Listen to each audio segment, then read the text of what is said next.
ইমনিকা প্রশ্নবোধক ইমনিকা প্রশ্নমূলক বাক্যে ব্যবহৃত হয়। এর অর্থ হলো হয় কি, হন কি। কোনো কিছু সম্পর্কে প্রশ্ন বা জিজ্ঞাসা করতে ফর্মাল পরিবেশে বিপরীত পক্ষকে সম্মান দিতে নাউনের পেছনে ইমনিকা ব্যবহৃত হয়।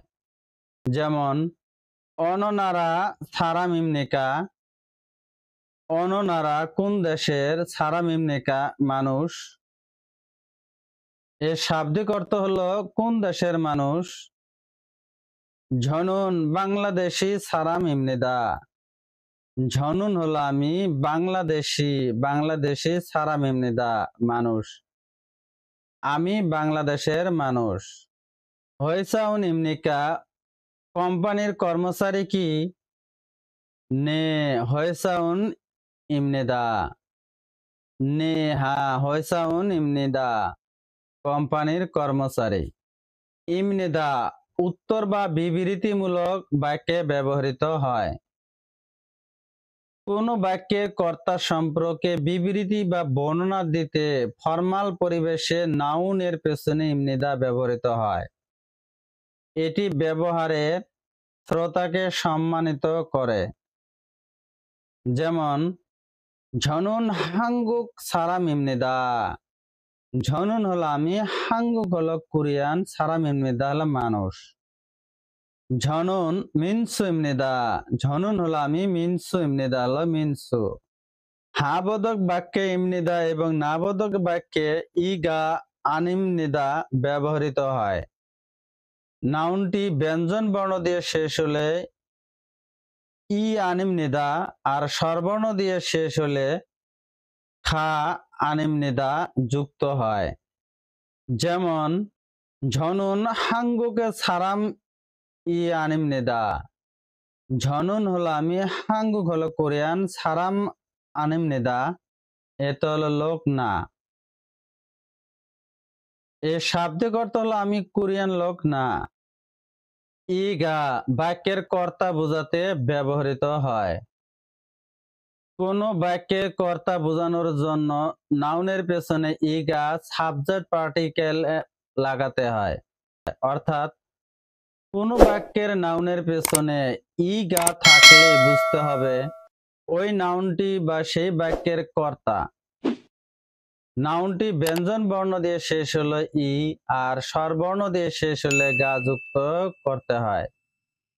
তবে কিছু নাউন বা প্রোনাউন যেমন ঝ, না, ন এর পিছনে গা যুক্ত হলে ঝগা, নাগা, নগা না হয়ে ঝেগা, নেগা, নেগা হবে। যেমন ইয়োগিগা সামুশিলিমনিদা। ইয়োগিগা এটা সামুশিলিমনিদা অফিস। সিজাংই ওদিমনিকা বাজার কোথায়? সিজাংই হলো বাজার, ওদিমনিকা কোথায়। ইয়েও এও প্রশ্ন বা বিবৃতিমূলক বাক্যে ব্যবহৃত হয়। ইয়েও এও নাউনের পেছনে যুক্ত হয়ে বাক্যের কর্তা সম্পর্কে বিবৃতি বা বর্ণনা বা প্রশ্ন করা বোঝায়। ইমনিদা ফর্মাল পরিবেশে বিবৃতি দিতে আর ইয়েও ইনফর্মাল পরিবেশে বিবৃতি দিতে ব্যবহৃত হয়। নাউনটি ব্যঞ্জন বর্ণ দিয়ে শেষ হলে ইয়েও আর স্বরবর্ণ দিয়ে শেষ হলে ইয়েও যুক্ত করতে হয়।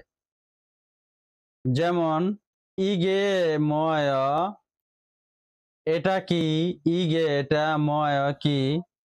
ঝেগাবি মানি ব্যাগ। অননারা সারামিয়েও। অননারা সারামিয়েও কোন দেশের লোক বা মানুষ। অন হলো কোন, নারা হলো দেশ, সারামিয়ে হলো মানুষ। কোন দেশের লোক বা মানুষ। বাংলাদেশি সারামিয়ে বাংলাদেশের মানুষ। বাংলাদেশি হলো বাংলাদেশের, সারামিয়ে হলো মানুষ। বাংলাদেশি সারামিয়ে হলো বাংলাদেশের মানুষ। আয়ো আয়ো বর্তমান সম্পর্কে প্রশ্ন ও উত্তর দিতে ব্যবহৃত হয়। ইনফরমাল পরিবেশে ক্রিয়াপদ বা বিশেষণ এর পেছনে আয় যুক্ত হয়ে বর্তমানের কোনো ঘটনা সম্পর্কে বিবৃতি বা প্রশ্ন করা বোঝায়। সাধারণত না জানা কিছু সম্পর্কে প্রশ্ন করতে আয় ব্যবহৃত হয়। ভার বা অ্যাডজেক্টিভটির দা উঠিয়ে দিয়ে সর্বশেষের অক্ষর আ অ হলে আয় এবং আ ও ছাড়া বাদ দিয়ে বাকি স্বরবর্ণ থাকলে অযুক্ত হবে।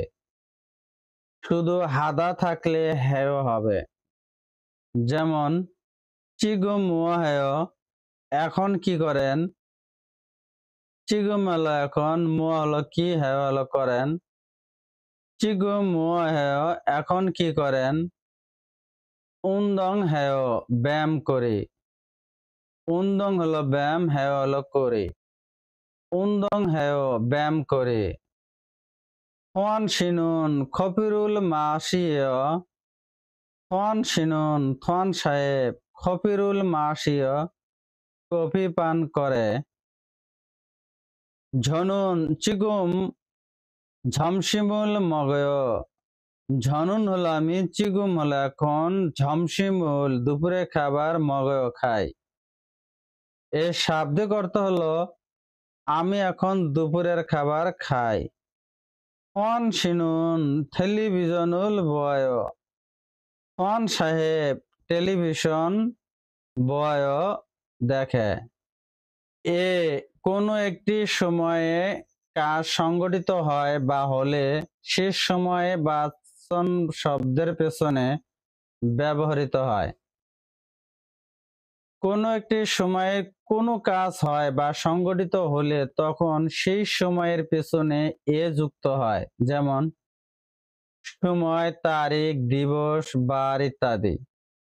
তবে কিছু সময়বাচক শব্দের পেছনে এ যুক্ত হয় না। যেমন চিগুম হলো এখন, অনুল হলো আজ, অজে হলো গতকাল, নেইল হলো আগামীকাল ইত্যাদি।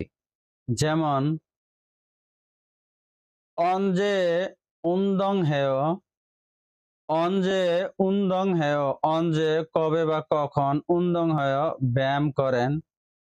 এর শাব্দিক অর্থ হলো কখন ব্যায়াম করেন। ঝনিয়গে উন্দং হেয়, সন্ধ্যায় ব্যায়াম করে। মিয়ত শিয়ে ঝমসিমুল মগয়, মিয়ত শিয়ে কয়টার সময়, ঝমসিমুল দুপুরে খাবার, মগয় খান। এর শাব্দিক অর্থ হলো কয়টায় দুপুরে খাবার খান। হানথু শিয়ে মগয়, 12টায় খায়। ও হয়ে খপিরুল মাসিয়, ও হয়ে বিকেলে খপিরুল কফি মাসিয় পান করি। ইয়ল হানসিয়ে ঝায়, ইয়ল হানসিয়ে ঝায় 11টায় ঘুমায়। ইয়ল হানসিয়ে 11টায় ঝায় ঘুমায়। ইয়ল হানসিয়ে ঝায় 11টায় ঘুমায়। ভিডিওটি দেখে যদি বিন্দু পরিমাণ উপকারে আসে ভিডিওটি অন্যদের মাঝে শেয়ার করে দিবেন। ধন্যবাদ।